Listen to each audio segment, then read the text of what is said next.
Bismillahirrahmanirrahim. Assalamualaikum warahmatullahi wabarakatuh. Selamat pagi anak-anakku semua. Bagaimana kabarnya hari ini? Alhamdulillah. Pada hari ini kita bisa berjumpa kembali dalam pelajaran ke-NU-an, yaitu mempelajari tentang bab 5, yaitu Amaliyah Nahdlatul Ulama. Sebelum kita mulai, dibuka halaman 59. Pembelajaran pada hari ini yaitu tentang memahami amaliyah Nahdlatul Ulama, yaitu membiasakan diri untuk berzikir dan berdoa. Ya, sudah. Kita mulai. Sebelum kita mulai, marilah kita berdoa. Bismillahirrahmanirrahim. Rabbi zidni ilma warzuqni fahma. Amin. Ya Rabbal Alamin. Sudah ya, perhatikan. Poin A, zikir dan doa. Zikir artinya ingat atau mengingat, yaitu menyebut nama Allah dengan membaca lafaz-lafaz tertentu dengan maksud mengingat dan mendekatkan diri kepada Allah. Sebagaimana firman Allah dalam surat Al-Baqarah 152.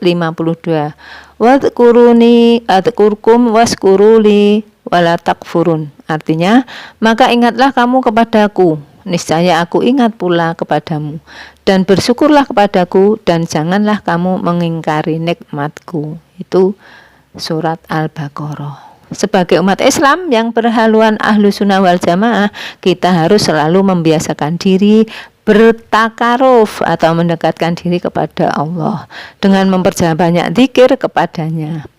Bacaan zikir yang paling utama adalah La ilaha illallah. Artinya tidak ada Tuhan selain Allah. Dalam hadis diriwayatkan oleh Imam Turmudi dari sahabat Jabir bin Abdullah, Rasulullah bersabda, Afdalu dzikri la ilaha illallah. Zikir yang paling utama adalah la ilaha illallah. Jadi ingat-ingat ya anak ya, habis sholat tidak boleh langsung pergi, harus berzikir dan kemudian berdoa.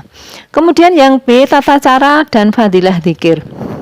Zikir dapat dilakukan setiap saat, pada pagi, siang, sore, malam, baik ketika di rumah maupun bepergian, maupun dalam keadaan kaya atau miskin, dalam keadaan sakit atau sehat, ketika dalam keadaan sunyi atau ramai, bisa saja kita melaksanakan zikir. Firman Allah dalam surat Ali Imran ayat 41. Wadhkur rabbaka katsira wasabbih bil asyi wal ibkar.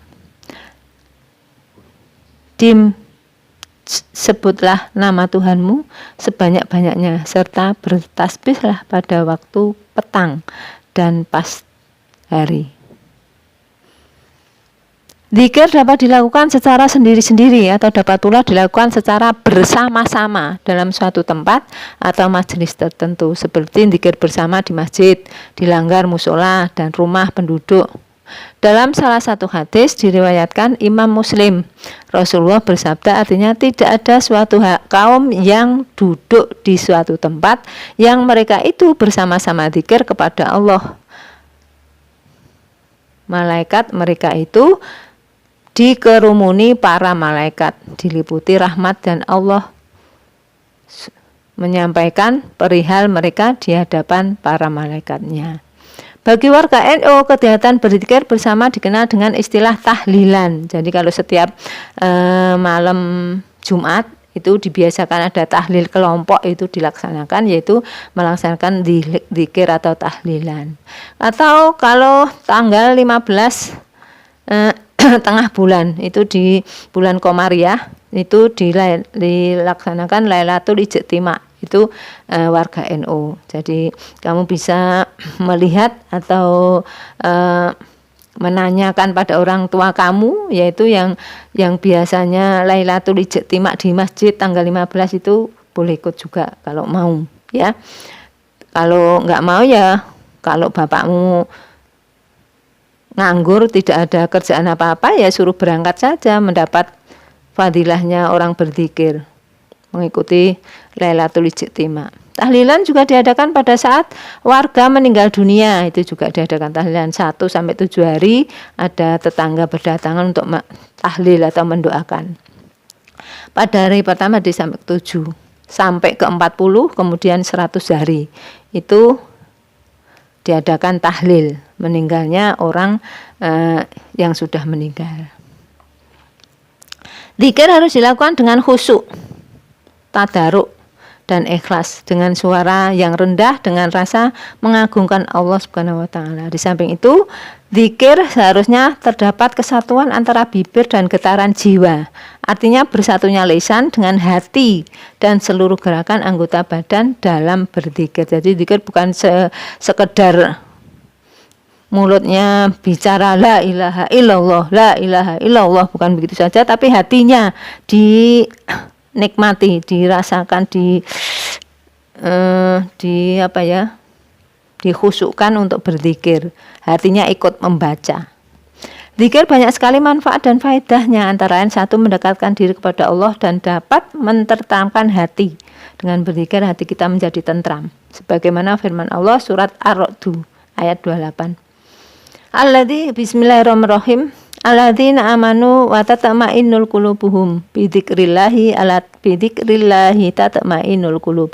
Yaitu orang-orang yang beriman dan hati mereka menjadi tentram dengan mengingat Allah. Ingatlah, hanya dengan mengingat Allah lah hati menjadi tentram. Kemudian yang kedua, memperoleh pengampunan dan kebahagiaan. Sebagaimana firman Allah surat Al-Ahzab ayat 35.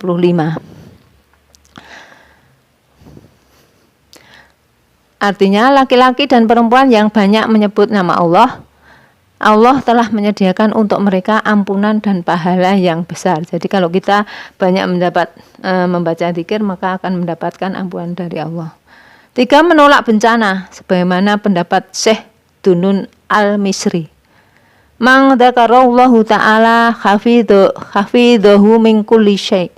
Barang siapa berzikir kepada Allah, Allah senantiasa menjaganya dari segala sesuatu.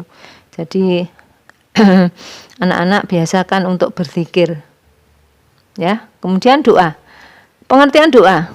Doa berarti al-istianah atau al-istighosah, yang artinya memohon pertolongan atau bantuan. Berdoa berarti memohon kepada Allah untuk memperoleh karunia dan segala yang diridhoinya, serta terhindar dari segala bentuk bencana dan berbagai macam penyakit. Berdoa dalam Islam merupakan salah satu bentuk ibadah. Semakin banyak berdoa, semakin banyak pula pahala yang akan diperoleh dari Allah. Dalam hadis diriwayatkan oleh Imam 4 ahli hadis dari sahabat Nu'man bin Bashir, Rasulullah bersabda, ad-du'a'u mukhul ibadah. Sesungguhnya doa itu adalah pangkal ibadah. Doa yang dipanjatkan oleh manusia kepada Allah merupakan suatu pengakuan bahwa hanya Allah yang berhak disembah dan hanya Allah satu-satunya tempat memohon pertolongan.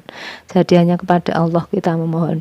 Doa juga merupakan salah satu bentuk penyerahan diri kepada manusia kepada Allah. Berbagai zat yang Maha Rahman dan Rahim itu menyelesaikan segala persoalan yang dihadapinya. Dalam firman Allah diterangkan surat Al-Baqarah ayat 186